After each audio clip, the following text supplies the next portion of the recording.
perempuan yang menyusukan anak, perempuan yang mengandung anak, apakah dia mengqadha atau dia membayar fidyah? Pendapat mazhab yang pertama, bayar fidyah saja. Pendapat mazhab yang kedua, qadha saja. Tapi saya berpegang pada pendapat mazhab Syafi'i. Kenapa Ustaz sebut tiga-tiga ni? Sebab nanti kalau saya sebut satu, ada ustaz di masjid saya sana mengatakan qadha saja, tak usah bayar fidyah. Tak ada Ustaz Samad sebut macam ni. Bayar fidyah saja, tak usah qadha. Tak ada Ustaz Samad sebut macam ni. Saya sebutkan. Pendapat pertama mengatakan qadha saja. Pendapat kedua mengatakan fidyah saja. Tapi saya pegang pendapat mazhab Syafi'i. Mazhab Syafi'i macam mana? Kalau dia tak puasa kerana dirinya, dia qadha sahaja. Tapi kalau dia tak puasa kerana anaknya, kerana janinnya lemah, kerana anaknya sakit-sakit, dia kena dua. Dia kena qadha dan bayar fidyah. Jelas?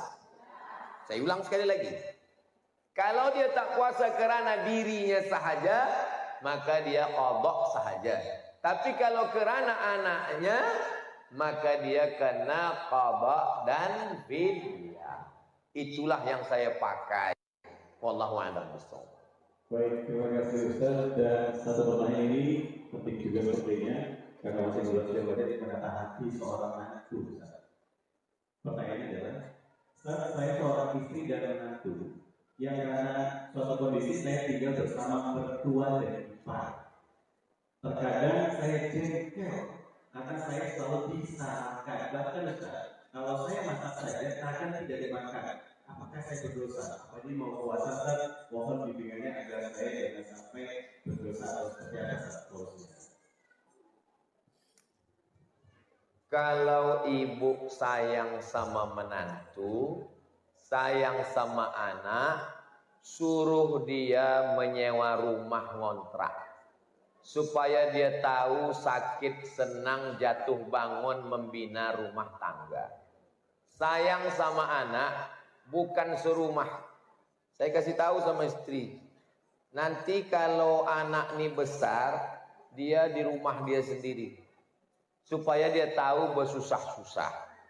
Karena kalau tidak, dari mulai kecil sampailah tua, dari kecil terlonjak-lonjak, sudah besar terbawa-bawa, sudah tua terubah tidak. Kenapa makcik itu tak datang pengajian?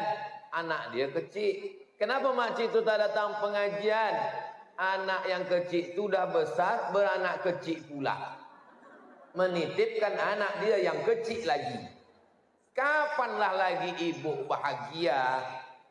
Semua orang senang sayang dengan cucu, tapi kita mesti pikirkan, anak kita ini nanti kalau kita buat begini, nanti kalau kita mati, dia tak bisa hidup karena dia tidak pernah diajari hidup. Anak keponakan saya, kalau tamat SD wajib masuk pesantren. Kenapa begitu? Karena kalau dia di rumah, dia akan dimuliakan santri-santri. Dia merasa dayang-dayang banyak, hidup disenangkan. Belajar di Mesir, Qurannya sama. Belajar di Yaman, kitab sahihnya sama. Belajar di Tarim Adramaut, di Ahqab Darul Mustafa, sama kitabnya. Lalu apa? Kita kirim anak jauh untuk belajar hidup. Jangan sampai dia tak tahu bagaimana hidup. Ini penting saya sampaikan. Sayang ke anak, jauh-jauhkan. Sayang ke anak, pukul-pukulkan. Tapi jangan sampai mati. Pukul mendidik itu pepatah orang Melayu dulu. Supaya tahu dia berdikari. Bagaimana mengurus rumah tangga. Kalau ibu, bayangkan bagaimana susahnya menjadi menantu perempuan. Memikirkan lakinya lagi, mak mertuanya lagi, iparnya lagi. Ipar nih pula banyak, mengurus anaknya lagi. Stres dia, depresi. Tak kasihan kita. Tapi kalau ibu tuh tinggal sendirian, suaminya meninggal, anak sebatang kara, kaulah satu-satunya anak laki-laki, suamimu inilah anak satu-satunya laki-laki. Kau jaga mak mertuamu ini, jadilah engkau anak perempuannya, bukan menantu. Dulu kusangka kalau anakku ini nikah, hilang anakku nih Pak Ustadz.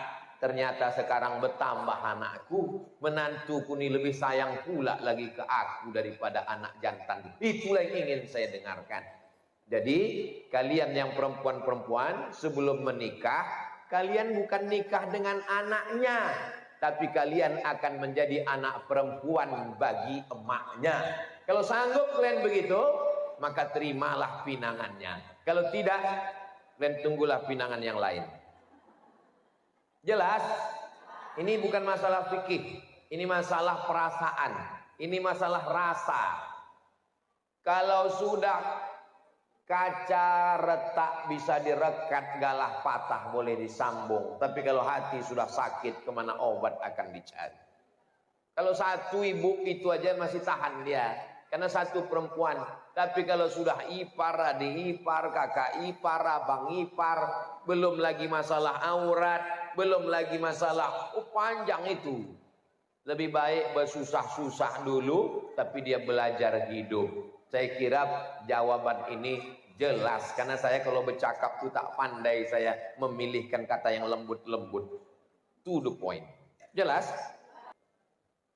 Dalam Islam, laki-laki sama perempuan itu kadang-kadang sama, tapi kadang-kadang dilebihkan perempuan dari laki-laki. Man amila salihan min dzakarin aw unsa wa huwa mu'minun falanuhyiyannahu hayatan thayyibah. Man amila salihan, siapa yang beramal soleh, min dzakarin laki-laki, au unsa perempuan, disebutkan perempuan di situ. Falanuhyiyannahu hayatan thayyibah, kami berikan mereka kehidupan yang baik-baik. Hayatan thayyibah, kehidupan yang baik, syaratnya adalah man amila amalan shalihah. Berarti kalau hidup kita tidak baik, berarti kurang syarat, tidak beramal soleh. Kalau amal soleh baik, kata Allah Subhanahu wa taala. Ayat lain, al-mu'minun wal mu'minat ba'dhum awliya'u ba'd ya'muruna bil ma'rufi wa yanhauna 'anil munkar. Disebutkan perempuan, al-mu'minun laki-laki yang beriman, wal mu'minat perempuan yang beriman, ba'dhum mereka sesama laki-laki dan perempuan itu awliya'u ba'd, saling tolong menolong. Kalau tolong menolong itu berarti satu level, setara. Tak ada yang lebih tinggi, tak ada yang lebih rendah. Ya'muruna bil ma'ruf, mengajak buat baik. Istri ngajak suami baik, suami ngajak istri baik. Wa yanhauna 'anil munkar, melarang mungkar. Istri melarang suami yang mungkar. Jangan berjudi, jangan main game online, jangan buat maksiat dosa, jangan gatal matanya menengok perempuan. Wa yanhauna 'anil munkar, dan mereka sama-sama dalam kebaikan. Tapi dalam beberapa hadis, perempuan lebih mulia dari laki-laki. Man ala salasa banatin, siapa yang membesarkan 3 anak perempuan, fa addabahunna, dididiknya dengan baik, wa zawwajahunna, dinikahkannya dengan orang baik-baik, wa ahsana ilaihinna, dia buat baik sampai mati, falahul jannah, maka surgalah bagi. Anak perempuan itu tak ada disebut anak laki-laki. Jadi saya tak masuk dalam hadis itu, karena anak saya laki-laki. Begitu juga ketika Nabi ditanya sahabat, ya Rasulullah, ya man ahaqqun nas bi husni suhbati, siapa orang yang paling layak mendapatkan baktiku?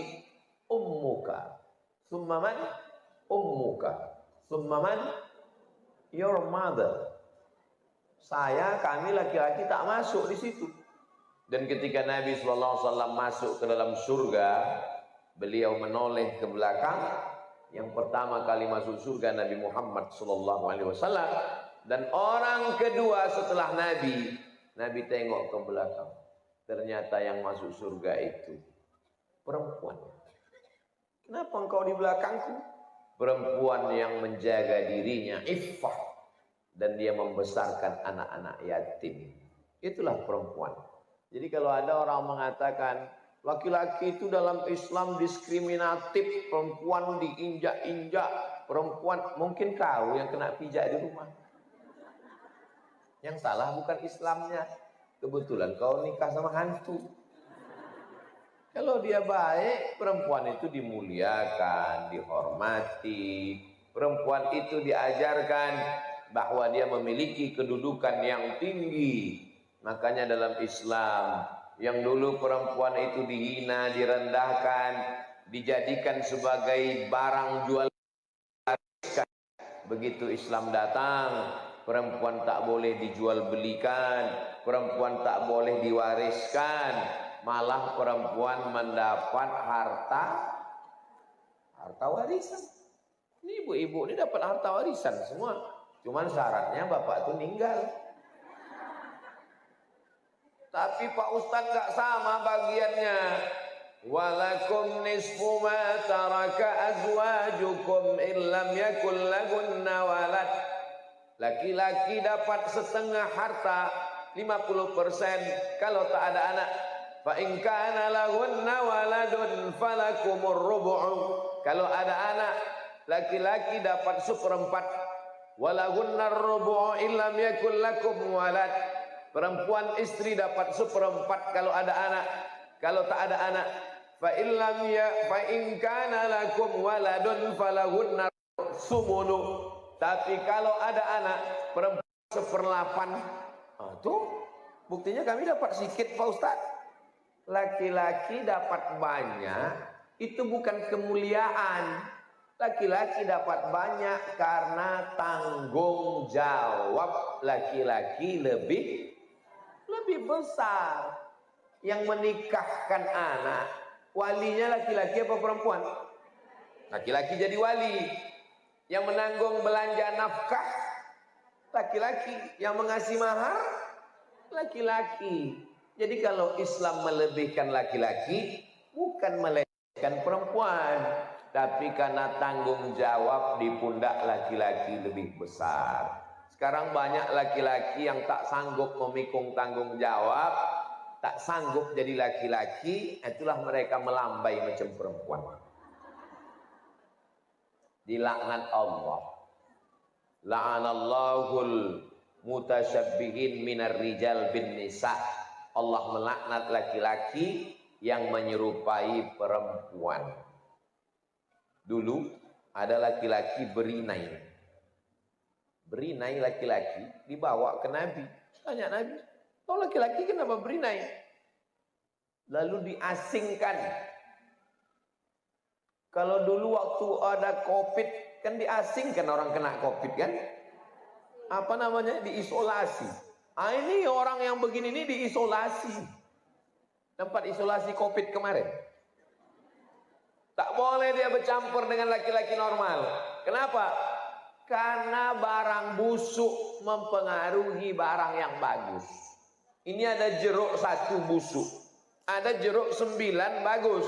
Dibuat dalam satu tempat. Yang jeruk busuk ini jadi bagus atau jeruk sehat ini jadi busuk? Jeruk yang sehat nih jadi. Kenapa? Karena jeruk makan jeruk. Maka orang yang sakit ini mesti diisolasi. Nama tempat isolasinya namanya Naqi. Nama pemakaman tempat jenazah di samping Masjid Nabawi namanya Baqi. Beda titik aja. Titik bawah Baqi, titik atas Naqi. Tempat kuburan orang meninggal di Madinah, Baqi. Tempat isolasi laki-laki melambai, Naqi. Nah, ingat tuh. Jangan salah nanti. Balik dari sini ceramah, bang, laki-laki yang melambai itu ditanam di Baqi. Ada tempat khusus. Kalau hanya sekedar melambai dia, pakai aksesoris perempuan, diasingkan sampai sehat. Tapi kalau sudah melakukan perbuatan seksual, sudah sampai pada action, hukumannya keras. Man wajadtumuhu ya'malu amala qaumi Lut Kalau tertangkap melakukan perbuatan umat Nabi Lut, faqtulul fa'il wal maf'ul, dua-duanya dihukum mati. Mudah-mudahan Allah menyelamatkan dari musibah akhir zaman ini yang disupport oleh dunia internasional. Produk-produk mensupport itu, penerbangan mensupport itu, pesawat dicatnya dengan warna itu, mau mendarat di Qatar. Alhamdulillah pemerintahan Qatar melarang, tak boleh mendarat. Akhirnya airport lain menerima. Ibu tonton berita itu? Yang tak nonton nanti saya share. Begitulah akhir zaman nih. Dulu anak laki-laki takut berkawan sama anak perempuan. Takut saya Pak Ustaz, anak saya ini dekat sama anak laki-laki. Sekarang sesama anak laki-laki pun kita takut. Mudah-mudahan Allah menjaga anak-anak kita semua insya Allah. Ini tentang laki-laki dan perempuan. Adapun adab, adab itu sudah jadi bahasa Indonesia. Memanglah kau tak beradab. Adab, sopan santun, tata krama, budi bahasa, etika, moral. Etika, moral, bahasa Inggris. Bahasa Inggrisnya etik. Bahasa Inggrisnya Islamic morality, moral. Sedangkan bahasa Arabnya adalah akhlakul karimah. Adab diambil dari kata makdubatun. Makdubatun artinya jamuan makan. Kenapa adab itu disebut jamuan makan? Karena biasanya kita kalau ngajak orang makan pasti beradab. Pak Ustadz, nanti kami mengundang Ustadz untuk makan di rumah, silakan makan. Kan beradab, lemah lembut. Mana ada orang makan. Mana mau kita makan? Oh, begitu balik kita langsung. Memang tadi nampak saya enak makanannya Bu, tapi karena cara nyuruhnya gitu pulang saya langsung. Kalian silakan. Yang tak tahu malu silakan makan.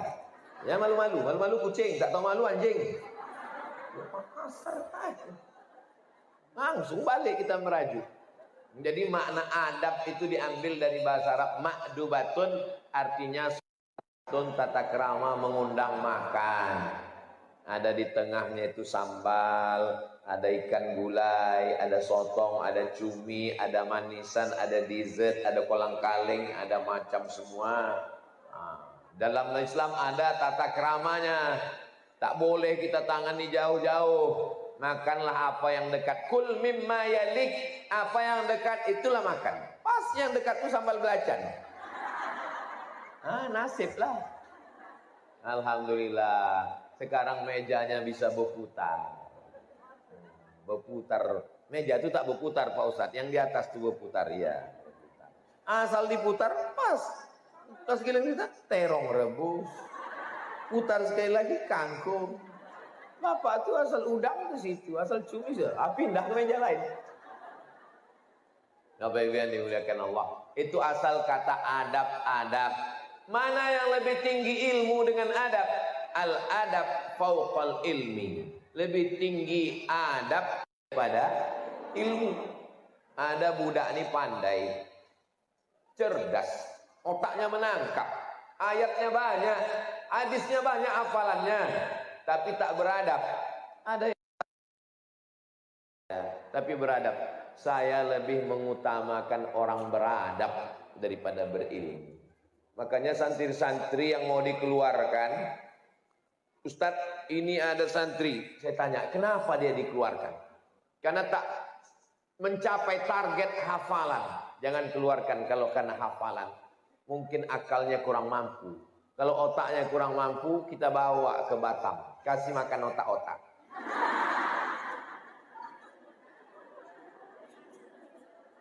Kalau otak kurang menangkap, bisa diperbaiki. Tapi kalau sudah kalah di adab, mencuri, cakap kasar, tak ada tata krama, sopan santun, nah ini kan. Tak ada tawar-menawar, tapi tetap ada SP1, surat peringatan, SP2, SP3, kelas khusus, tak juga mempan, apa boleh buat. Kalau diteruskan dia nanti bisa merusak buah-buah yang bagus, buah kotor nih mesti Kalau sakit kaki orangnya tak dibunuh, tapi diamputasi. Yang buruk itu aja dipotong. Khudma soba da'ma kadar. Ambil yang jernih, buang yang keruh. Nah ini adab mau kita kaji lebih sempit lagi adab. Ini tak beretika ini. Etika itu dibuat manusia dan dia untuk waktu tertentu, untuk komunitas tertentu. Sedangkan adab itu umum dan dia datang dari Allah Subhanahu wa taala. Adab di Batam, adab di Mesir, adab di mana-mana sama. Kalau etika untuk komunitas tertentu, untuk waktu tertentu. Contohnya waktu saya naik pesawat kemarin. Itu ada orang sangat beretika di pesawat. Silakan datang, kursinya nomor berapa?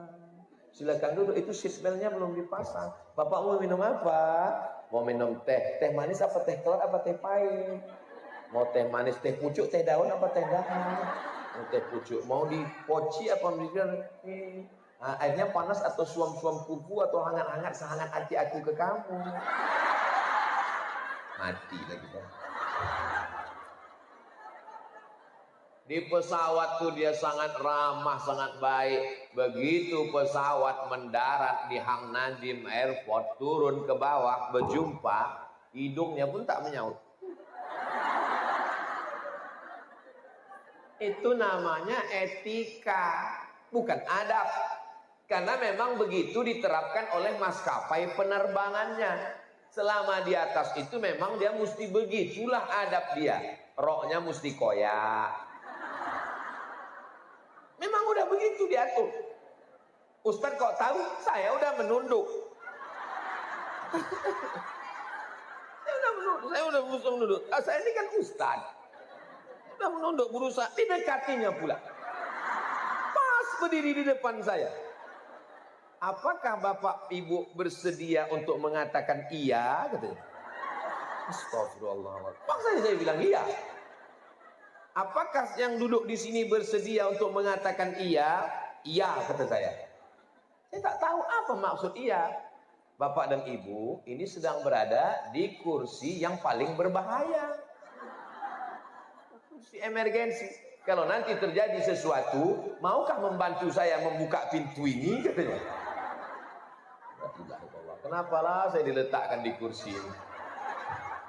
Rupanya kursi emergensi tempat saya.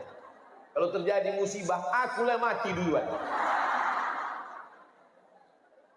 Matilah duluan sama bidadari tadi. Apa namanya? Oh, pramugari. Saya tahu, cuma ngetes ibu-ibunya aja. Jadi itu bukan adab, itu namanya etika. Ada namanya kode etik jurnalistik. Tak boleh menyebut nama orang pakai inisial. Ada namanya kode etik penerbangan di pesawat. Itu bukan adab. Sedangkan adab yang kita bahas ini adalah adab menyeluruh. Mau di airport, mau di pesawat, mau di rumah.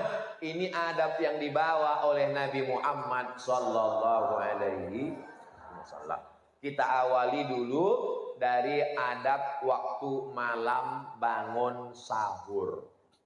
Rahimallahu mra'atan, Allah merahmati seorang perempuan, aiqazat zaujaha, yang membangunkan suaminya. Fa in aba, kalau suaminya itu tak mau bangun, nadaha wajhahu, maka dipercikkannya air ke wajah lakinya. Jadi kalau laki itu, jadi nanti balik dari sini, ibu beli pistol air. Atau semprot bunga anggrek. Bukan, ini kadang ada yang salah menerjemahkan hadis nih.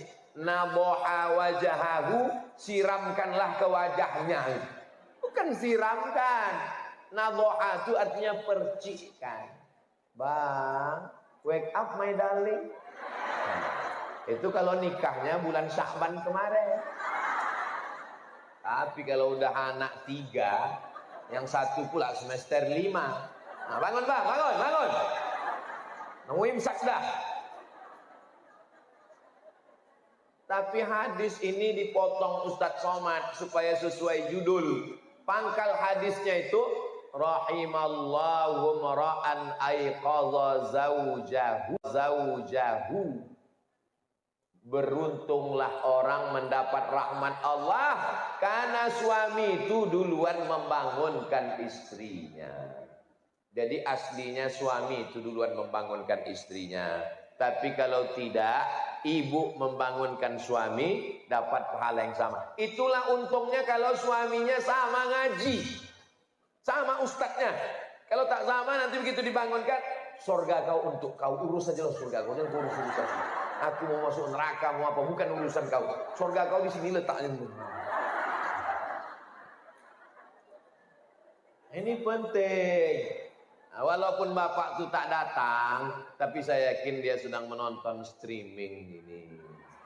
Mungkin dia sedang sibuk, nanti pulang dia akan bisa menonton ulangnya di channel Ustadz Abdul Somad Official. Subscribe, like, share, and comment. Jadi adab seorang istri membangunkan suaminya.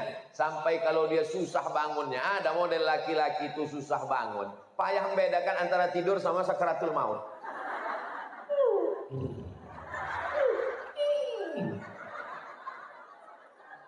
Nah itu tetap juga dibangunkan. Bang, bangunlah. Nah, ini adalah adab. Bagaimana caranya? Tentu saja dengan santun, dengan lemah lembut, dengan kebaikan. Di balik laki-laki yang sukses ada perempuan yang luar biasa. Ibunya atau istri. Laki-laki bisa berubah dari tengik, jahat, setan, Fir'aun, genderuwo, bisa menjadi laki-laki yang baik, soleh, sopan. Itu karena kamu, Bu. Tapi dia belum berubah juga, berarti bukan kamu. Berarti ada yang lain. Ibu jangan putus asa. Saya tausiah di tempat, tak boleh sebut, ini kode etik. Bapak nih pakai celana jeans, celananya aja jeans, bayangkan itu. Tentu bajunya hantu. Saya ini orangnya jahat Pak Ustadz. Saya ini preman tengik, tak peduli sama Ustadz, tak peduli sama ceramah. Saya tak mau tahu itu dengan agama. Yang penting saya dapat duit, yang penting saya senang. Dalam hati saya, ini pasti taubatnya karena tausiah saya. Saya udah tahu endingnya nanti gara-gara ceramah Ustadz. Terus gimana ceritanya Bapak taubat? Istri saya Pak Ustadz. Oh bukan aku. Istri saya. Istri Bapak ustazah? Enggak, Bos. Dia perempuan biasa, ibu rumah tangga. Jadi gimana dia membuat Bapak tobat? Pas mau tidur malam, dibilangnya. Cuman 5 kata aja, Pak Ustaz. Nanti kalau abang mati, gimana? Tengiang di telinga saya, Pak Ustaz. Sampai tengah malam. Kalau abang mati, gimana? Itulah yang menyebabkan saya tobat, Pak Ustaz. Rupanya tak pakai ayat, tak pakai hadis, tak pakai public speaking. Tapi karena kalimat itu datangnya dari hati, sampainya ke. Tapi kalau cuma dari mulut, sampainya ke. Itulah DMLM, multi level marketing.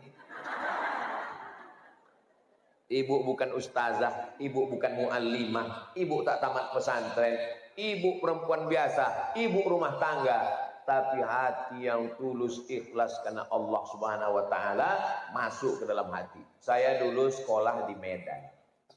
Nama Ustadz kami namanya Doktorandus Ustadz Doktorandus Haji Nizar Syarif. Sudah meninggal. Allahumma firlahu warhamhu wa'afi.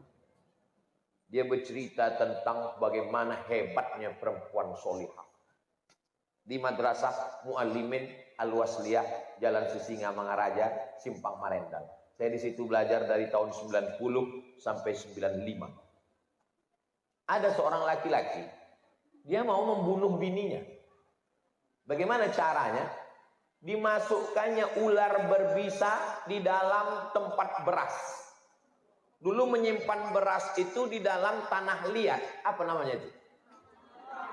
Terserahlah mau gentong, mau guci, tak usah berkelahi gara-gara ini. Kabarnya guci udah jadi tas pula. Dimasukkannya ular berbisa ke dalam, supaya waktu bininya nanti mengambil beras, dipatok ular, tuh, mati. Selesai masalah kan? Kan ini masalah nih kata dia. Jadi diletakkannya lah ular berbisa di dalam guci tempat beras tadi. Istrinya ini taat betul sama suaminya. Kata suaminya, kau apapun yang kau lakukan, ucapkan bismillah. Dia asal memacak bismillah. Mau menggulai bismillah. Taat betul bismillah. Termasuklah waktu mau mengambil beras tadi, apa kata dia? Bismillah. Pas mau mengambil beras, terkejut dia. Kenapa? Apa namanya? Hah? Ini kaleng susu. Mau mengambil ini, kenapa pula beras nih besar berat? Dipegangnya, berubah ular itu jadi emas. Karena, tapi jangan nanti pas baru balik gini-gini. Ini kenapa? Kata Ustaz tadi berubah, ini kenapa tak berubah? Saking patuhnya dia berubah jadi emas, terkejut dia, bang, kata abang kan bismillah, apa bismillah ya? Kenapa ada pula emas, ular emas di dalam? Baru tahu suaminya, rupanya istri ini lebih solehah dari dia, tak jadi mati, tobat laki-laki setan tadi. Gara-gara istri solehah. Adalah perempuan jam 12 malam. Assalamualaikum, Ustaz Somad. Waalaikumsalam. Menangis. Saya bilang salah sambung.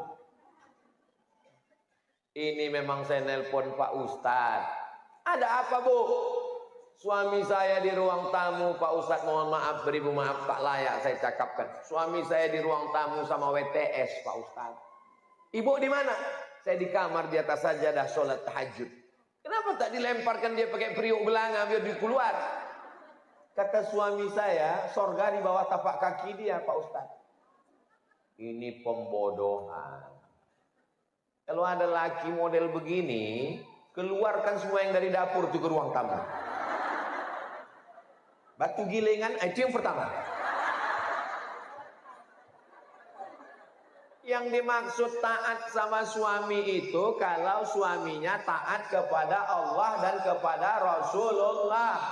Itu maksudnya taat kepada suami. Innama huwa jannatuki wa naruki. Suamimu itu bisa jadi surgamu, suami itu bisa jadi nerakamu. Kalau kau taat maka kau masuk surga, kalau kau lawan masuk neraka. Suami yang bagaimana? Bukan yang macam kau nih, Bang. Suami yang taat kepada Allah, yang membawa keluarga ini kepada surga, baiti dan nyaki. Ini adab yang pertama, membangunkan malam. Mudah-mudahan, saya orangnya tak mendikte. Ibu pernah dibangunkan malam? Diajak tahajud? Saya tak pernah. Saya bukan ustadz yang menjatuhkan harkat, martabat, marwah orang di depan orang banyak. Saya tak pernah merasa menceramahi ibu-ibu. Saya hanya merasa sedang pulang ke rumah, bercerita dengan emak saya, dengan makcik saya, dengan kakak saya, dengan saudari saya. Manasik umroh haji pun begitu. Saya sedang memanasik makcik saya dengan mak saya. Makanya saya tak pernah menyampaikan usolli fardhu zuhri rakaataini qasran majmu'an ilaihil asri jam'an taqdiman ma'muman. 2 meter usollinya. Jadi gimana nih, Mat? Kami mau pergi umrah. Niatnya pendek aja, Makcik. Aku sembahyang zuhur 2 rakaat, jamak qasar, jamak takdim, jadi makmum. Tak ada yang lebih pendek dari itu lagi. Pokoknya sembahyang aja dah. Saya tak mau mendikte siapa di antara ibu yang pernah dibangunkan istrinya sejak menikah. Tahu, masa lalu apa boleh buat. Tapi untuk Ramadan ini, hai bapak-bapak di rumah, mudah-mudahan kalian termasuk yang membangunkan istrinya untuk bangun malam. Amin. Beruntungnya anak kita, Bang. Terdengar jam 2 malam. Bismillahirrahmanirrahim. Ar-Rahman. Siapa tuh, Bang? Kenapa masjid udah hidup jam 2 malam? Cepat betul ini. Menantu kita sholat tahajud di sekolah. Oh, so sweet, beruntungnya anak kita. Kita udah nikah 30 tahun, maghrib pun tak pernah berjamaah. Nah ini. Jadi yang lalu-lalu belum bagi berubah, mudah-mudahan Ramadan ini ada perubahan. Amin.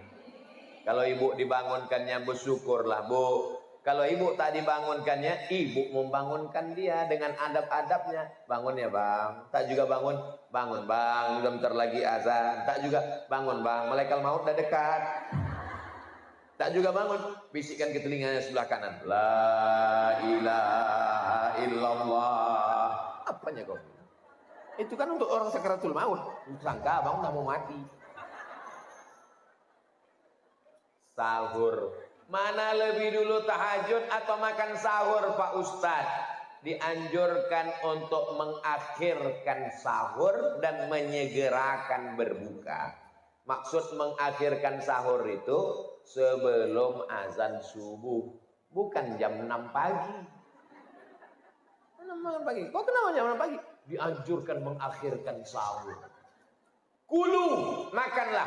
Washrabu, minumlah. Hatta yatabayyana lakumul khaytul abyadu minal khaytil aswadi minal fajar. Sampai fajar terbit, maksudnya azan subuh. Jadi kalau azan subuh di jam 5 kurang 15, imsak 10 menit sebelum itu 5 kurang 25, maka sebelum itu bersahur. Jadi bangun malam itu apa dulu? Salat sunat wudu. Kenapa sholat sunat wudhu? Karena Nabi memanggil Bilal, Bilal, kedengar suara selop sendalmu di surga. Apa amal kau Bilal? Aku tak pernah meninggalkan 2 rakaat setelah wudhu. Usolli sunnatal wudhu.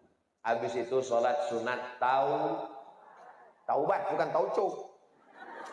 Ini mentang-mentang mau puasa nih kuliner. Saya sudah dapat tadi WhatsApp. Siapa yang mengirim? Menu buka puasa 30 hari.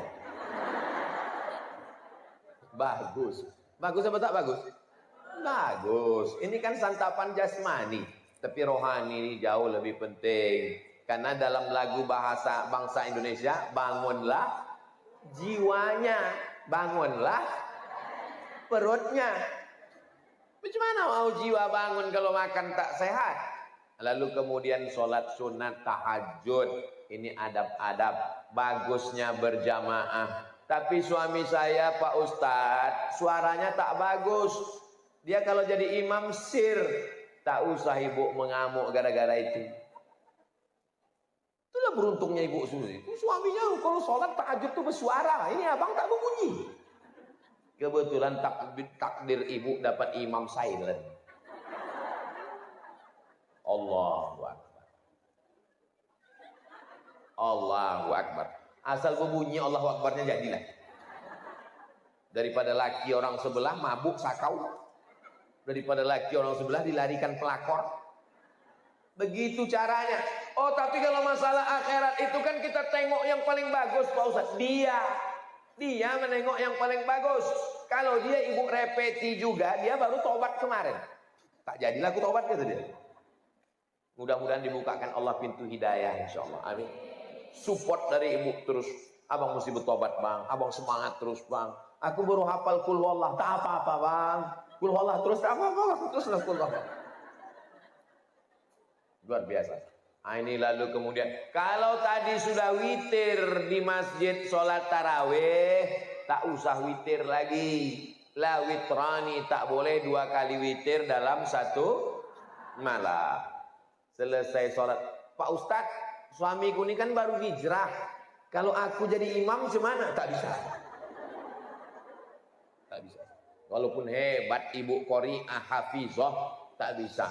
Jangan pula bapak tuh, majulah, kita emansipasi. Nah, kau majulah, sekali-sekali tak apa-apa. Tak. Biarpun kau baru Iqra 6 bang, majulah bang. Maju dia ke depan. Latihan dia baca Al-Fatihah. Disupport, diberikan motivasi. Bismillahirrahmanirrahim. Alhamdulillahirabbil alamin. Arrahmanirrahim. مالك يوم الدين إياك نعبد وإياك نستعين اهدنا الصراط المستقيم صراط الذين أنعمت عليهم غير المغضوب عليهم ولا الضالين آمين ياسين Allahu Akbar. Pendek kali itu bang. Lebih bagus membaca surat pendek selesai daripada surat panjang tak selesai. Begitu dalam mazhab Syafi'i. Itu dalil saya kalau jadi imam sama ustazah. Dia kan hafal Quran. Saya hafal juz 30. Nah, ya kok ditanya kenapa ayatnya pendek? Lebih bagus surat pendek selesai daripada ambil tengah tak selesai. Walaupun dia hafal Quran, imam tetap saya. Walaupun dalam kepala saya juz 30. Nah itu, ar-rijalu qawwamuna 'alan nisa. Lalu kemudian setelah sholat sunat masih ada waktu berzikir. Mungkin setelah sholat itu ibu sibuk pula memasak. Kalau kami tak berjamaah Pak Ustaz, afdal berjamaah. Kalau saya sholat duluan karena saya mau memasak, sekali-sekali tak apa-apa. Kalau bapak itu duluan, kaedahnya berjamaah lebih afdal. Tidak berjamaah tetap melaksanakan sunnah. Menunggu berzikir. Apa zikir yang paling afdal? Afdalu zikri fa'lam annahu la ilaha illallah. Kalau ibu bisa menengok Quran, tengok Quran. Sedang memasak mana bisa nengok Quran Pak Ustaz? Salawat. Allahumma sholli ala sayyidina Muhammad wa ala ali sayyidina Muhammad. Allahumma sholli ala sayyidina Muhammad. Di dapur boleh berselawat, di WC yang tak boleh berselawat. Membaca doanya pun sebelum masuk lagi kaki kiri. Allahumma inni a'udzubika minal khubuthi wal khaba'ith. Kenapa enak masakan kau ini mah? Apalagi kalau bukan karena solawat, apalagi kalau bukan karena zikir dan doa. Wa idza quri'al Qur'anu fastami'u lahu wa ansitu la'allakum turhamun. Dibacakan Quran turunlah rahmat Allah. Maka yang paling sedang itu jam 3 bangun. Sempat bersih, mandi, sholat sunat wudu, sholat sunat taubat, sholat sunat tahajud, sholat sunat hajat, memasak, habis itu makan, menunggu azan subuh agak setengah jam, tempat berzikir, istighfar. Wabil asharihum yastaghfirun. Di waktu sahur yang paling bagus beristighfar. Pak Ustaz, belilah tasbih. Ustaz kan saya tengok tak ada buat tasbih. Ini ada tasbih. Tasbih. Cantik tasbih Ustaz ini warna-warni. Dikasih orang. Kasih orang kemarin di Tanjung Pinang.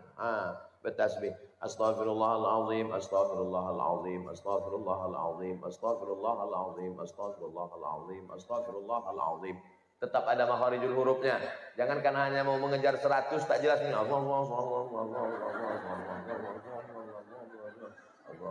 Macam dapat gorengan panas, tahu mendoan panas. Astagfirullah 100. Habis astagfirullah selawat. Allahumma salli ala sayyidina Muhammad wa ala ali sayyidina Muhammad. Allahumma salli ala sayyidina Muhammad wa ala ali sayyidina Muhammad. Allahumma salli ala sayyidina Muhammad wa ala ali sayyidina Muhammad. Habis itu afdalu dzikri fa'lam annahu la ilaha illallah, la ilaha illallah, la ilaha illallah, la ilaha illallah, la ilaha illallah. Tidak terlalu pelan. Astaghfirullah. Seminggu baru selesai. Subhanallah walhamdulillah wa la ilaha illallah. Subhanallah walhamdulillah. Berbunyi tit, imsak. Tengok-tengok juga jam, jangan asik berzikir. Dari mana datangnya imsak 10 menit ini? Itu hadisnya sahih dari Anas bin Malik yang serumah sama Nabi. Anas bin Malik, ya, Nabi itu menahan makan berapa lama sebelum azan? Dia agak-agak khamsina ayatan, 50 ayat. Setelah dihitung 50 ayat, baru paham. Rupanya 50 ayat ini kalau dibaca tak terlalu cepat, tak terlalu pelan, 10 menit. Itulah dasar imsak. Imsak tak ada di Maroko. 2 kali saya Ramadan di Maroko tak ada imsak. Kami makan aja terus, makan. Allahu Akbar, Allahu Akbar.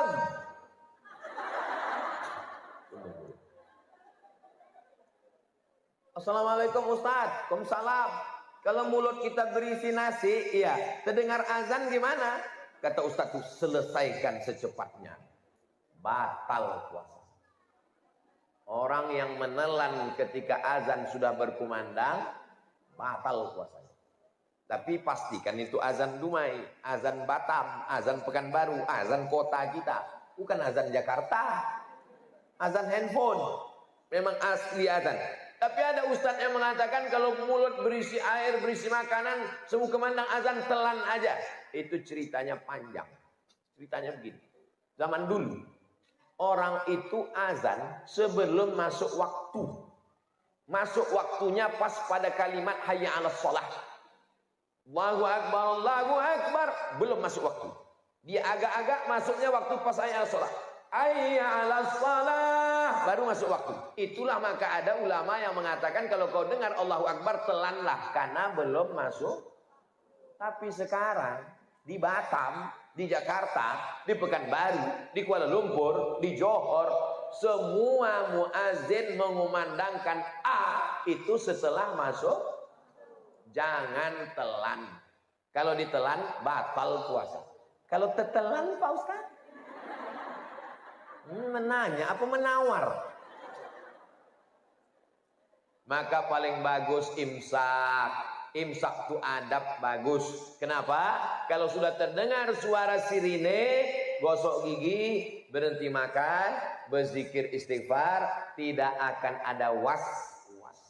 Setan berbisik, puasa kau batal, puasa kau batal, puasa kau batal. Aku tak ada makan. Memang kau tak makan, tapi daging tersangkut tadi kau senggol-senggol. Puasa kau batal, puasa kau batal, puasa kau batal. Aku tak ada minum. Memang kau tak ada minum. Tapi rasa jeruk tadi ada kau cicipi sedikit kan? Maka mazhab Syafi'i itu tingkat kehati-hatiannya tinggi. Ihtiyat namanya. Maka gosok gigi bersih. Tapi kalau bangunnya pas suara sirine imsak. Baru bangun. Jangan sampai tak sahur. Pergi ke dapur, ambil makan daging, semuanya ayam, gonggong jangan lupa. Masukkan sambal belacan, blender lah. Ambil pipet 3. Nah, itu sama kodin anu. Karena sirine itu bukan lampu merah, itu lampu kuning. Tapi tetap 5 menit, 7 menit, 3 menit sebelum azan bersih semua.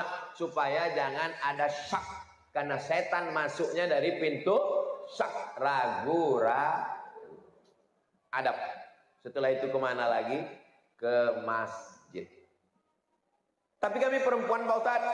Perempuan katanya lebih bagus sholat di dalam rumah. Lebih masuk di dalam ruangan. Lebih bagus di dalam kamar. Itu kalau terjadi fitnah. Adapun di Batam ini, kalau ibu ke masjid, ada tentara Israel menangkap. Entah ada. Kita mayoritas aman, terang benderang, suami ikut. Ada pula pengajian habis subuh, menunggu waktu terbit matahari, sholat sunat isyraq. Maka ibu tetap ke masjid. Adab-adab masjid dijaga. Datanglah ustaz. Kakak kelas saya di Mesir. Mat, kata dia. Ya bang, patutlah perempuan ini tak boleh ke masjid. Kenapa gitu bang? Aku tadi dari masjid. Terus, tak ada orang, kosong, belum datang jamaah. Terus, dari balik tirai itu, hampir aku melompat. Terdengar suara. Patutlah perempuan ini dilarang ke masjid. Saya bilang yang salah itu bukan masjidnya. Itu kan orangnya tak beradab.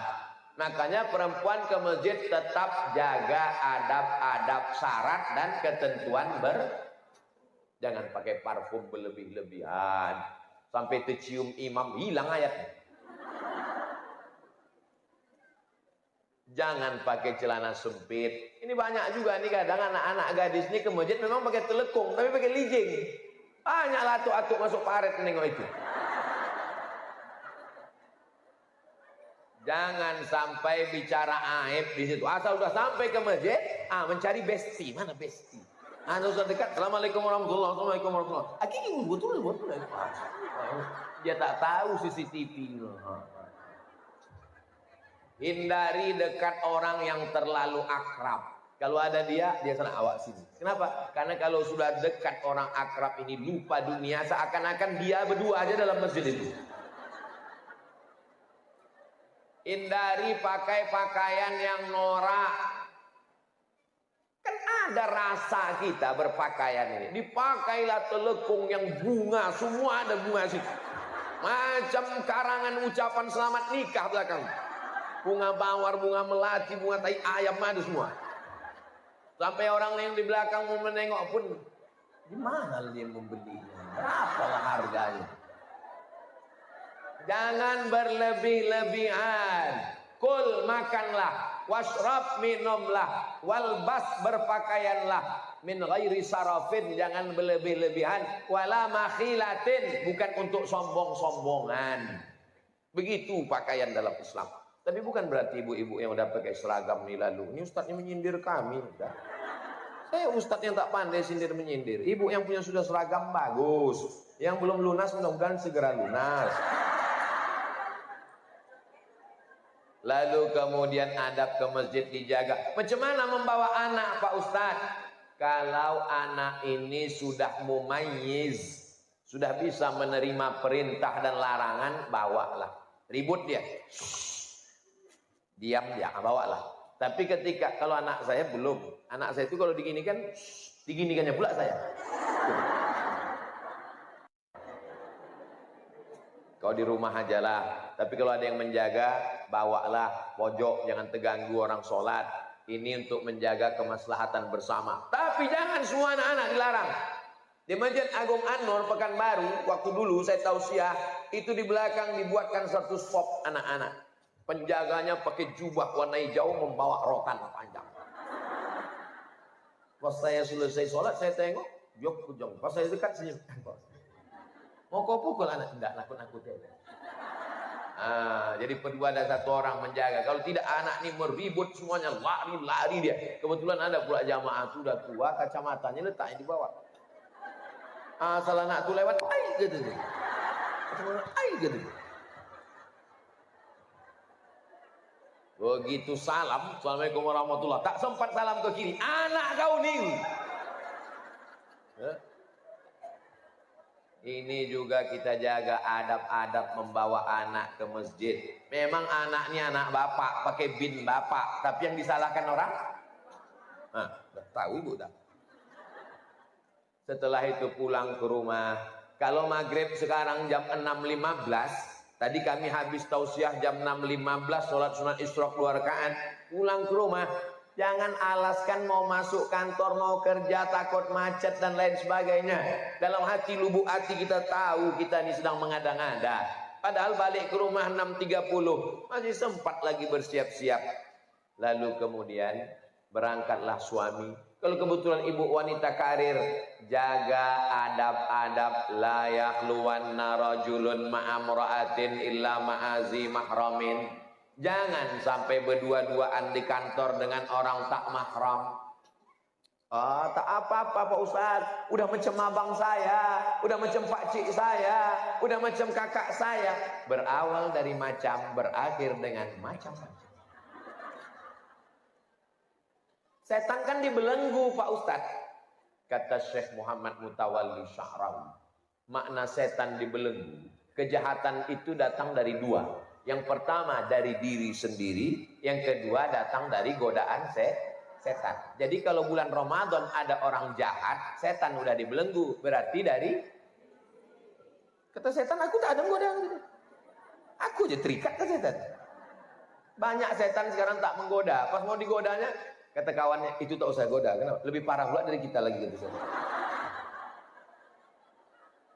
Futihat abwabul jannah, pintu surga dibukakan. wa ghulliqat abwabun nar, pintu neraka ditutupkan, wa suffidat asyayatin, setan-setan dibelenggu.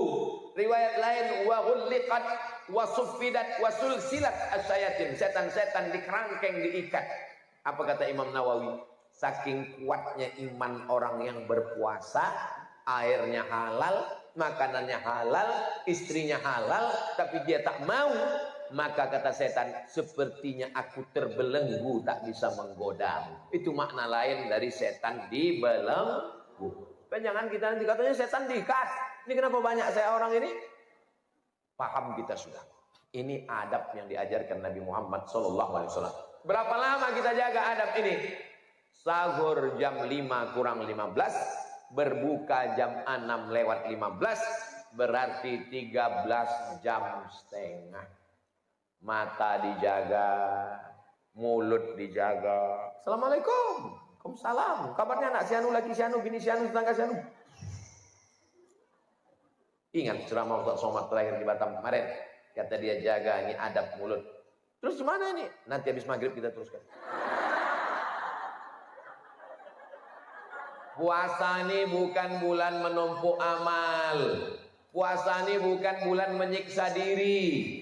Puasa ini adalah bulan melatih, membiasakan. Allah bisa karena telinga, dengarkanlah MP3 Al-Quran.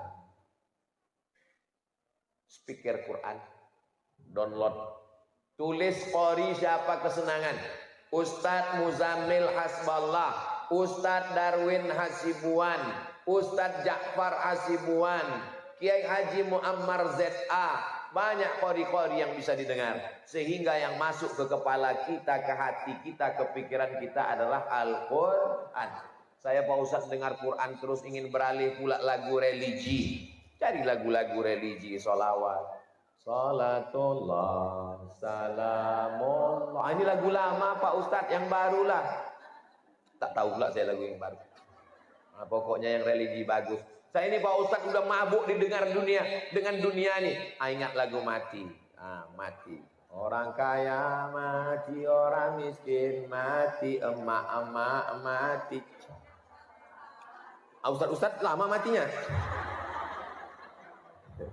Itu pokoknya kalau lagu itu mengingatkan kita pada mati, memotivasi kita beramal soleh, mencegah kita perbuatan maksiat. Tapi kalau dia hanya melalaikan, wa minan nasi may yashri lahwal hadis, ada orang yang membeli apa yang dibelinya sia-sia. Sekarang terwujud membeli lagu yang tidak membawa. Malah pintu setan masuk ke dalam hati itu melalui musik. Ibu, kalau udah mendengar musik sekali, itu nanti pas mau tidur malam, alam bawah sadar kita akan mengulang memori. Terngiang-ngiang dia. Paham yang saya sampaikan ini kan? Ibu-ibu, bapak-bapak yang pernah mengalami ini, dengarkan satu lagu, dengarkan 2 kali, nanti pas malam atau pas sedang masak atau pas sedang nyetir atau pas bawa motor, terngiang dia telinga kita. Kenapa? Karena memorinya berputar di dalam. Kita mau yang berputar itu Al-Quran, sholawat, nasyid. Mulut dijaga, mata dijaga, telinga dijaga, hati dijaga, kaki dijaga, tangan dijaga, aurat jangan sampai terbuka. Ini semua adalah adab. Menjadi perempuan Islam itu lebih berat Pak Ustadz. Jilbabnya mesti panjang, auratnya mesti tertutup, sopan santun tata krama. Husnu taba'ulil mar'ati li zawjiha. Seorang istri yang menjaga kehormatan rumahnya, anaknya, dirinya, sama pahalanya dengan laki-laki yang berjihad fisabilillah. Laki-laki kalau mau mati jihad, dia mesti membawa kudanya, membawa baju besinya, membawa tombaknya, berdarah-darah. Perempuan cukup di rumah menjaga kehormatannya, anaknya, maka dia mendapatkan pahala jihad fisabilillah. Siap ibu menjaga kehormatan ini? Jangan ada dusta di antara kita. Waktu tak panjang lagi. Hari Senin, hari Selasa, hari Rabu. Senin, besok, Selasa, Rabu. Hari Rabu melihat anak bulan. Kalau Rabu sore muncul anak bulan, berarti Kamis puasa. Rabu sore tak nampak anak bulan, hari Kamis berarti 30 Sya'ban, berarti 1 Ramadannya hari Jumat. Jadi Ustadz, saya masih menunggu bulan. Judul lagunya, Biarkan Bulan Bicara. Kalau bulannya bulat, itu namanya badar. Tala'al badru alaina. Badar. Tapi kalau bulannya tipis, itu namanya hilal. Jadi yang ditengok petang Rabu itu adalah hilal. Makanya kalau ada suami ibu yang namanya hilal, kalau bisa Rabu itu jangan keluar. Karena dia sedang diintip-intip orang se-Indonesia yang mencari hilal. Lalu kemudian 30 menit menjelang azan maghrib berkumandang, jangan lagi keluar rumah. Lis-shaimi far'atani. Orang yang berpuasa itu 2 kebahagiaannya. Yang pertama, farhatun inda fitrih. Bahagia menjelang berbuka. Berbuka itu bahagianya bukan karena cendol, karena dessert, bukan. Berbahagia karena di situ waktu doa mustajab. Ini sekarang. Kalau udah jam 5.30, jam 6 sore, jalan-jalan macet. Saya tak tahu apakah itu di Pekanbaru aja atau sampai ke Batam begitu. Lebih parah. Makanya mestinya duduk di rumah. Oh, ibu sedang memasak, menyiapkan. Oke, ibu siapkan. Tapi bapak duduk di situ sama anak, buka Quran, mengaji, dapat agak 2 lembar, alhamdulillah. Habis subuh 2 lembar, habis zuhur 2 lembar, habis asar 2 lembar, habis maghrib 2 lembar, habis isya 2 lembar. Habis maghrib kan takut lambat nanti isya. Sebelum berbuka tuh habiskan 2 lembar. Ah, kau sini ngaji. Udah juz berapa? 3 ya. Juz 3, masih kecil udah juz 3. Iqra 3 ya. Ah, itu betul. Kalau Iqra ayah bisa, kalau ngaji ini mak kau nanti. Ini duduk bersama. Waktu yang mustajab maghrib. Ini sekarang banyak orang demi berbuka bersama sampai tak sholat. Apa ini? Ini perbuatan tidak diridhoi Allah SWT. Bukber. Alumni SD, alumni SMP, alumni SMA, sampai persatuan paguyuban, persatuan tetangga, 10 hari tak sholat maghrib gara-gara berbuka bersama. Bukan ajaran, bukan adab Islam. Tak datang dari mana ini? Sampai di situ ketawa cekikikan, ketemu teman SD. Kau dulu yang iya kita kan sama. Laki kau mana? Itu yang kurus kering itu. Ganteng abang lagi. Ini kan sedang puasa. Tak ingat dia ini sedang menjaga adab-adab. Kalau dengan datang itu tersambung silaturahim, sunnah. Tapi kalau dengan datang malah timbul dosa ribah namimah, maka kaedahnya darul mafasid muqaddam ala jalbil masalih. Mengambil manfaat sunnah, menolak mudarat wajib. Menolak mudarat lebih diutamakan daripada mengambil manfaat. Kok kenapa keluar dari grup? Daripada aku hanyut di grup itu bagus aku keluar. Kok kenapa tak datang buka bersama kemarin? Buka bersama tempatnya di restoran, tempat sholat tak ada, jauh dari masjid. Kalau aku ikut azan isya baru selesai, ngantrinya aja setengah jam. Makannya pun tak seberapa, maksiatnya banyak. Ingat, kalau kita mati, kawan reuni itu tak ada satupun yang mau membantu kita menjawab malaikat mungkar nakir. Kita akan sendiri menghadap Allah Subhanahu wa ta'ala. Ini adab-adab berbuka bersama nih mesti dijaga. Suami ibu jam 6 sore mulai menghidupkan sepeda motor. Kalau ditanya, abang mau kemana? Jangan kau tanya kemana aku pergi. Mau putarlah dia, tawaf kudum, tawaf wadah, tawaf ifadah. Pulang dia ke rumah, lengkap semuanya. Dari mulai semangka goreng sampai es bakar. Ada semua selera. Maka adab ibu lah mengasih tahu. Biarkan aja dulu untuk hari pertama nih. Nanti begitu berkumandang azan maghrib. Allahu Akbar, Allahu Akbar. Dia pun mulai dicobanya 1 teguk, 2 teguk air. Habis itu masuk kurma 3 butir. Tengoklah bang, betul kau bilang mubazir. Besok tak kuat lagi. Besok jam 6 digasnya lagi.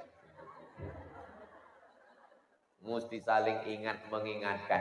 Jangan ibu pula mengajak dia. Ini orang udah keluar semua, kita aja yang di rumah ini. Ibu kan udah ngaji, Bu. Apa beda ibu yang udah mengaji dengan yang belum? Dia yang mengajak. Begitu keluar, duduk kita di sini, Bang. Rahmat Allah turun. Memang aku dulu tak senang dengan Ustaz Somad tuh. Tapi setelah istriku ini mengaji, ya Allah, berkurang belanja di situ.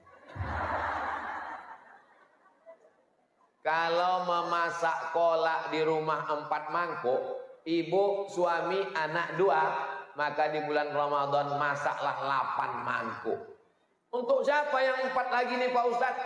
Antarkan anak yatim, fakir miskin, doa Pak mahasiswa di masjid, anak merantau, ibnu sabil. Antarkan. Mengantar makanan tuh adabnya sebelum berbuka. Bukan kolak tuh lewat di sini jam 6.15, lewat di leher dia jam 12.15. Sudah tak lalu lagi dah. Napas sudah setengah napas pergi. Di sini udah. Kalau benganga ada nampak pisang sudah lama. Udah tak lalu lagi. Pergi antarkan ke sana, antarkan ke sana. Dimakan anak yatim itulah kolak jam 11 malam. Masa makan aja lah nak, sedekah orang. Makan jam 12, jam 1 meninggal. Berdosa kita semua. Masuk dalam pendusta agama. Ara'aital ladzi yukadzibu biddin fadzalikal ladzi yad'ul. Jangan siapkan suami Bu es banyak-banyak karena tenggorokannya kering. Tenggorokan yang kering macam knalpot sepeda motor, siramkan es, mengelupas dia. Karena panas bercampur dengan dingin ekstrim. Makanya jam-jam 1 siang masukkan kurma dibelah-belah, disiram air panas atau susu, biarkan dia minuman kesukaan Nabi Sallallahu Alaihi Wasallam. Di Maroko, di Mesir begitu. Belah-belahkan kurma kering, masukkan ke dalam gelas, siramkan air panas atau susu, nanti bercampur dia selama 6 jam. Tapi jangan campur kismis dengan itu, bisa nanti dia menjadi khamar, na'udzubillah, kalau bisa berhari-hari. Tapi dilarang mencampur. Kalau niatnya untuk mabuk, tapi kalau untuk makanan sebagian ulama membolehkan. Lalu kemudian diminum, itu sehat. Karena kita disuruh yang manis-manis. 1, 3, 5. Alhamdulillah Pak Ustadz, udah masuk 3 kenyang rasanya. 3 kurma, 3 kotak Pak Ustadz. Jangan banyak-banyak. Karena ketika sudah makan, Allahumma laka sumtu wa bika amantu ala rizkika aftartu bi rahmatika ya arhamar rahimin. Jangan pakai doa Allahumma laka sumtu. Ini hadisnya dhaif. Lalu yang sahih mana? Zahabaz zama'u wa batallatil uruq wa sabatal ajru. Itu pun dhaif juga. Sama-sama dhaif. Apa kata Syekh Ibnu Utsaimin, ulama Saudi Arabia? Allahumma laka sumtu, silakan pakai. Zahabaz zama'u, silakan pakai. Tak usah berkelahi gara-gara itu. Kadang orang berkelahi masalah doa ini, bukan Allahumma laka sumtu, zahabaz zama'u, bukan zahabaz zama'u, laka sumtu, sampai merah. Rupanya bukan karena doa itu, tapi karena lapar. Jangan banyak makan. Kalau banyak makan, susah menegakkan tulang belakang. Nanti sholat tarawih itu membungkuk aja gini. Asal tegak sedikit, keluar kacang hijau. Supaya kita mudah pergi ke masjid, sholat tarawih, bawa keluarga semuanya. Ibu pun jaga adab-adab lagi. Sholat tarawih adabnya keluarnya witir. Habis witir baru keluar, dapat pahala qiyamul lail. Nanti ibu payah menjelaskan, menengok ada anak-anak bertanya, Ma, ya, ibu itu kok keluar? Oh, mungkin ibu itu witirnya mau di rumah. Padahal di rumah pun tak juga witir. Tanya, ibu mau witir tadi? Enggak, nampak kedua mangkuk aja tadi. Selesai witir baru pulang ke rumah. Itu sunnah. Bagus qiyamul lailnya begitu. Kalau saya witir, payahlah saya nanti malam witir Pak Ustadz. Kalau mau witir juga nanti malam bisa. Yang udah witir tadi mana bisa witir? Bisa. Witir itu kan 3 di masjid. Nanti malam pas mau tahajud, kalau mau witir lagi, sholat 1 rakaat menggenapkan witir yang 3. Kan udah witir 1, pulang ke rumah tidur, bangun malam, sholat 1 rakaat menggenapkan yang witir tadi, maka witirnya jadi berapa? Jadi 4. Nanti habis tahajud, witir dia sekali lagi 3 rakaat, maka malam itu witir dia menjadi 7. Mana dalilnya? Buka Sunan Tirmidzi. Kata Imam Abu Isa Ibni Saurah At-Tirmidzi, cara kalau mau witir lagi nanti malam begitu. Tapi kalau saya, asal udah witir saya di masjid, bangun malam, sholat sunat wudhu, sholat sunat taubat, sholat sunat tahajud, sholat sunat hajat, saya tak witir lagi. Tapi yang ini saya sampaikan, mana tahu ada suami ibu yang imam atau ibu mau buat, maka begitu caranya. Sudah saya urutkan dari mulai awal hari sampai siang, sampai petang, sampai berbuka, sampai malam, sampai tidur lagi. Itulah beberapa adab-adab ibadah sunnah-sunnah. Mudah-mudahan kita bisa melaksanakannya sehingga dapat kita keberkahan Ramadan tahun ini, insya Allah. Waalaikumsalam warahmatullahi wabarakatuh.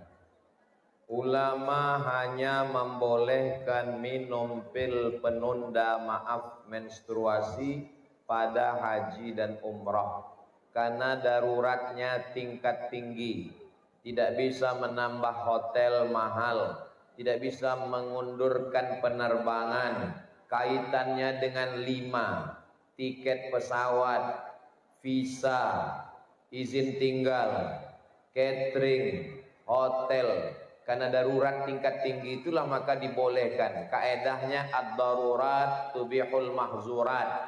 Yang darurat membolehkan yang sebenarnya tak boleh. Wad-daruratu tuqaddaru biqadriha. Yang darurat itu ada kadarnya, bukan asal darurat. Adapun perempuan yang normal yang sehat, maka dia ikuti saja fitrahnya sebagai perempuan.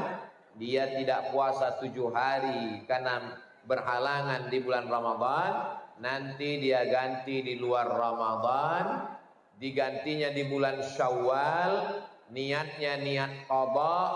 Maka kata Imam Zakaria Al-Ansari dari kalangan mazhab Syafi'i, perempuan yang mengqadha puasanya di bulan Syawal otomatis dapat pahala puasa sunat Syawal. Begitu kata Syekh Atiyah Sokhar, mengambil pendapat Imam Zakaria Al-Ansari dalam kitab Fatawa Al-Azhar, kumpulan fatwa-fatwa Al-Azhar. Wallahu a'lam bishawab. Baik, terima kasih Ustaz. Pertanyaan kedua, silakan. Bismillahirrahmanirrahim. Assalamualaikum warahmatullahi wabarakatuh. Waalaikumsalam. Izin bertanya Ustaz, perkenalkan bagaimana hukumnya puasa bagi kami yang bekerja di Istiqlal yang membuat menjadi banyak tidur di siang hari, tetapi tetap bangun untuk menunaikan ibadah sholat wajib karena di Batam mayoritas pemudanya bekerja shift. Mohon jawabannya Ustaz dan tolong saya. Assalamualaikum warahmatullahi wabarakatuh. Waalaikumsalam. Bulan puasa bukan bulan mengurangi aktivitas. Orang yang biasa masuk kantor jam 8, keluar jam 4 sore, pulang sampai rumah jam 5, berangkat jam 7 pagi, tidak berubah aktivitasnya. Karena bulan puasa bukan bulan santai tidur-tiduran. Kalau kita baca sejarah Islam, Perang Badar 150 km dari Madinah, naik onta, naik kuda, terjadi pada tanggal 17 Ramadan hari Jumat tahun kedua Hijrah. Pembebasan kota Makkah 8 hari 8 malam naik kuda, naik unta, itu terjadi pada bulan suci Ramadan. Pasukan Tariq bin Ziyad menyeberang dari Maghribi ke Andalusia Spanyol, itu terjadi pada bulan suci Ramadan. pasukan Mesir mengusir tentara Israel dari dataran Sinai, itu terjadi pada 10 Ramadan. Maka dibangun kota namanya Ashir min Ramadan. Republik Indonesia merdeka 17 Agustus 1945, jatuh pada bulan suci Ramadan. Jadi tidak berkurang aktivitas. Adapun saudara kita yang kerja di waktu malam, security, perawat shift malam, dokter kerja malam, penjaga yang ada di mal dan di perusahaan, jaga malam dia, lalu pulang dia ke rumah habis makan sahur, habis sholat subuh, tidur dia, zuhur dia bangun sholat zuhur, tidur lagi, habis itu dia bangun sholat asar, tidur lagi, habis itu dia bangun sholat maghrib.